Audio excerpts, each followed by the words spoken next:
The press conference was everything FIFA promised. Gianni Infantino stood at the podium in Zurich in 2017, flanked by the FIFA crest and a wall of cameras, and announced that the World Cup was about to become the greatest sporting event in human history. 48 teams, more nations, more stories, more football.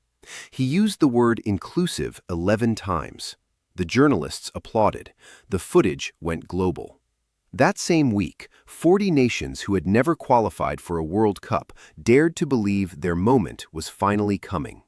Only one of those pictures was real, and it was not the one FIFA broadcast. Here is what the official picture looks like. 48 nations competing at the 2026 World Cup across the United States, Canada, and Mexico, the largest tournament in the history of the game. FIFA's own communications team calls it a new era of football. On the official website, there is a page titled More Football, More Joy. In February 2023, Infantino stood before the UN General Assembly and described expanding the World Cup as a gesture of global solidarity. He compared it, without apparent discomfort, to the founding principles of the United Nations itself. These are the images FIFA wants you to carry into every match of this tournament. Here is what they did not broadcast. The 48-team format creates 104 matches. The old 32-team World Cup produced 64. That additional 40 matches required additional revenue to justify. FIFA's own financial projections for the 2026 cycle put total tournament income at approximately $11 billion, more than double what Russia 2018 generated. The record-breaking number was the one they announced publicly. The mechanism producing it is the one they buried.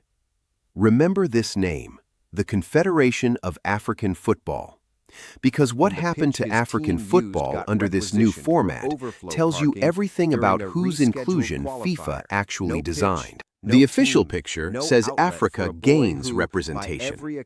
Under the 32-team format, Africa received 5 guaranteed spots. Under the expansion, Africa receives 9. 4 additional nations competing on the world stage. In the press conferences, in the promotional reels, in the social media content generated by FIFA's communications department, those 9 spots are the entire story. The real picture sits behind the headline. To select 9 teams from 54 competing African nations, some of the most intensely contested qualifying environments in world football, FIFA imposed a new multi-round qualification format requiring more matches, longer campaigns, and more inter-country travel across a continent where flights between neighboring nations routinely cost more than flights between European capitals. The Liberian Football Association operates on an annual budget that would not cover the annual wages of one championship footballer in England. They now navigate a longer, more expensive, more logistically demanding road to the same tournament. The road got bigger. The resource allocation did not. But the broadcast never shows you the budget spreadsheet. 4 additional spots. That is the headline. What is not the headline is who profits from 4 additional group stage matches featuring those African teams. Those matches generate broadcast windows. Those windows are sold. FIFA does not share that revenue proportionally with the federations whose participation created it. The gap between the image and the reality is not an accident. It is engineered. Now look at what the expanded format does to the group stage itself. In every World Cup from 1998 to 2022, groups of 4 played 3 matches each. Every point mattered. Every game had consequence. The top 2 advanced and the bottom 2 went home. Clean, ruthless.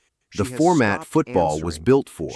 The format that produced Cameroon in 1990, Senegal in 2002, South Korea in 2002, and Morocco in 2022. The 48-team World Cup creates 16 groups of 3. Each team plays exactly 2 group stage matches. 2. One bad result can end a nation's entire 4-year cycle before the tournament has properly begun. A controversial refereeing call in Match 1. An injury in the opening 20 minutes. A red card in the second half. Gone.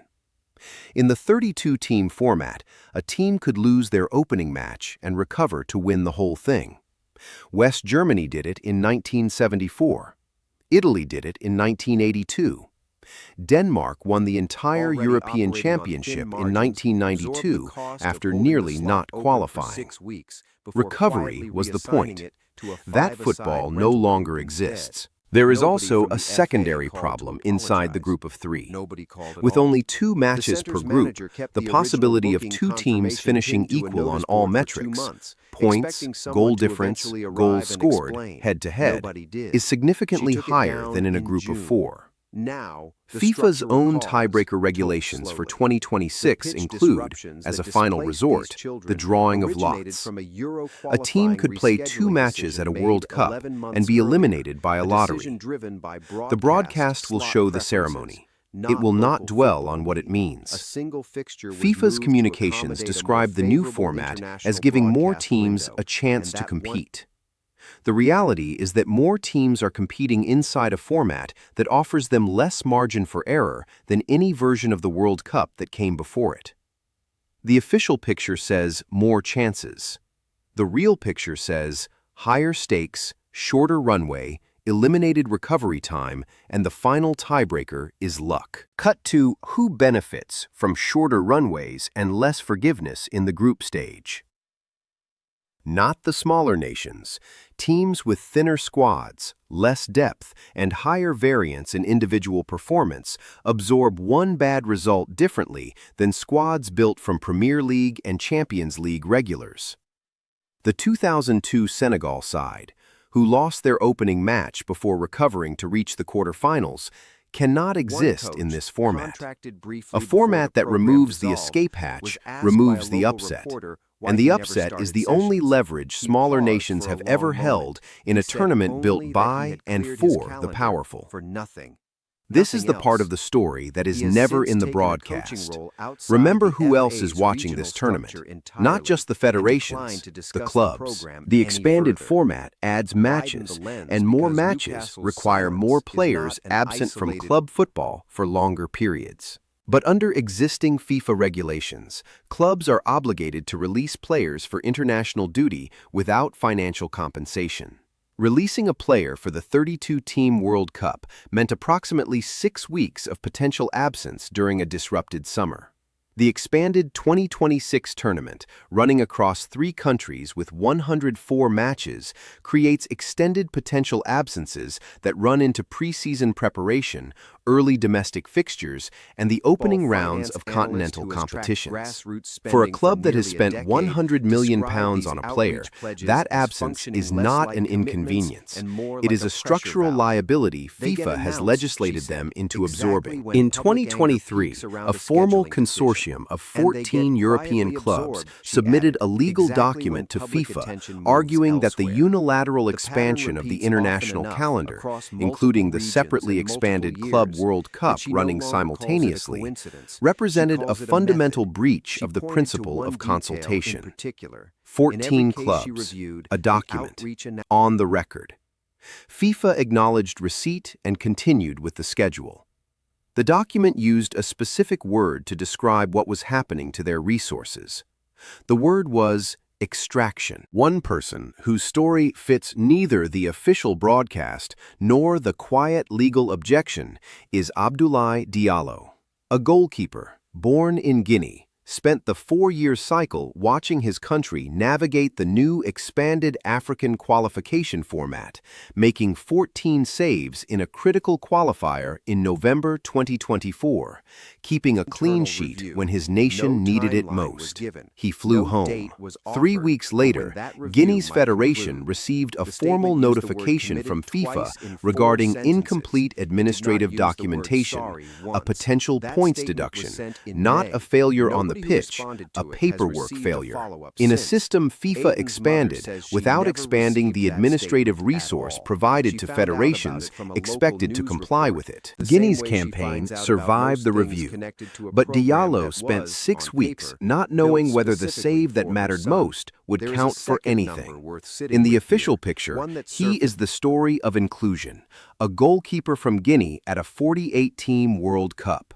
In the real picture, he is the human cost of scaling the spectacle without scaling the support.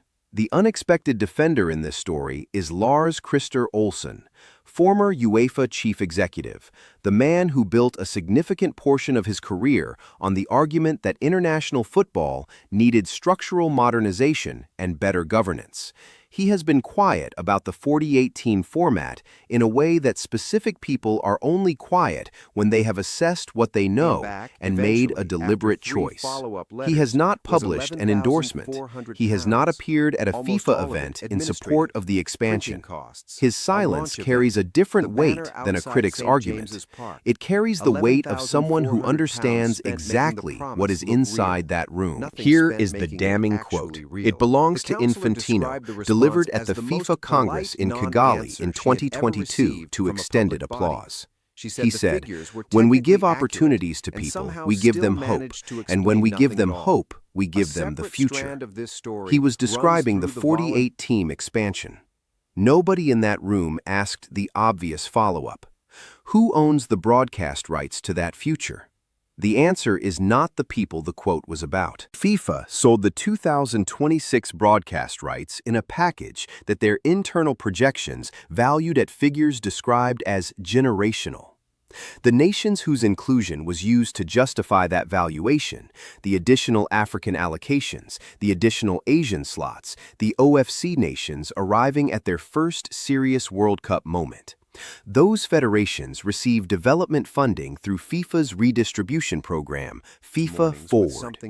In 2022, FIFA Forward distributed approximately $6 million annually per confederation. The 2026 broadcast package was sold for multiples of that sum, in the same financial year, by the same organization, without a proportional adjustment to the redistribution formula. The additional matches featuring those nations generated additional broadcast value. None of that additional value was traced back to the federations who produced it. The gap between what the expansion promises and what it actually delivers does not require a leaked document. It is visible in numbers FIFA has already published. The numbers simply do not appear in the same press release. You are watching this tournament now, or you are about to. And at some point in the next few weeks, you will see it. A nation arriving at a World Cup for the first time, or the closest thing to it. A Pacific Islands side, a Central Asian federation, a country whose name most viewers will not have expected to see on that group stage draw. And the broadcast will be ready for that moment. The cameras will have been positioned in advance. The story package will have been produced. The commentary will know exactly what to say. And the moment will be completely real. The players on that pitch will have earned everything. The fans watching from home will genuinely feel it.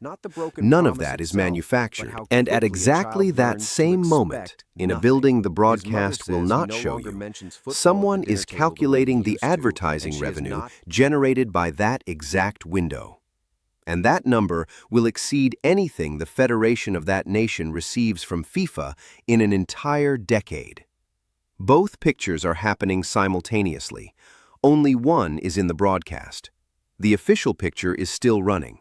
48 nations, a new era, more football, more joy. Infantino's words from Zurich, still intact, playing on a loop in every FIFA promotional asset produced since 2017.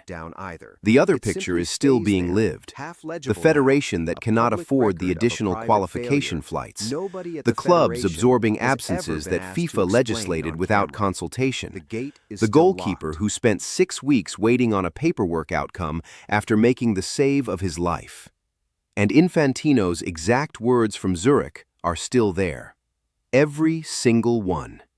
We give them hope. The next FIFA Congress is already scheduled. The agenda is already set. The federations whose stories justified the expansion were not consulted on what comes next. They were not asked about the format. They were not asked about the revenue split. They were not asked about any of it. They never are.